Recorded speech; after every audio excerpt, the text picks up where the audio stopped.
The Houston sun had a way of roasting patience straight off people. Even at 9 in the morning, the air outside my condo shimmered like it was auditioning for a mirage. I used to love that view, the city skyline glittering like ambition itself. But lately, even the gold-tipped towers looked like they were mocking me. I'm Maya Jefferson, 32, accountant turned business analyst, lover of black coffee and bad decisions disguised as men in designer suits. My mother used to say, "You have a mind sharper than a blade and a heart too soft for its own good." She wasn't lying, because 2 years ago I married Terrence Cole.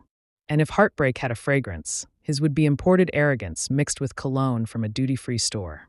We met at a financial seminar downtown. I was the guest speaker, standing in a navy blazer, explaining cash flow to a room full of people who'd rather be anywhere else.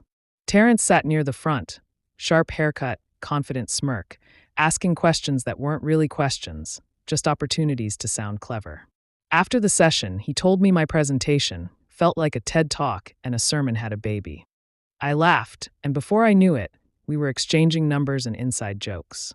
Back then, I had just inherited $1.2 million from my late grandmother, money she'd built over decades from rental properties and stock investments. I wasn't flashy about it. I paid off my condo, bought a modest car, and poured the rest into a quiet investment portfolio. Terrence didn't know about it at first. I liked that. I wanted to be loved for me, not for my bank balance. But Terrence had a way of noticing what you didn't say.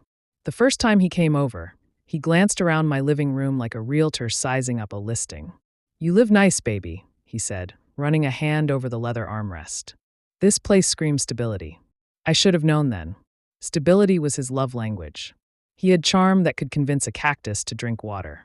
We went on dates where he insisted on paying. Well, insisting after I offered, of course. He once told me, "Maya, I'm not one of those men who feels threatened by a successful woman. I find it sexy." That's how he got me.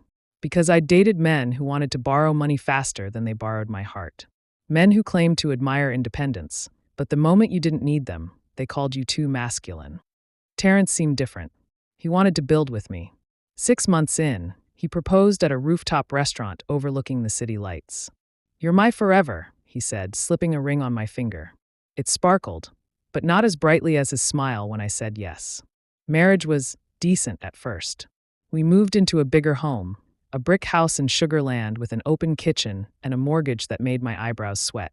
I paid for most of the down payment. Terrence said his business was in a slow season. He ran a marketing agency, or at least, that's what his LinkedIn claimed. In the beginning, I didn't question it.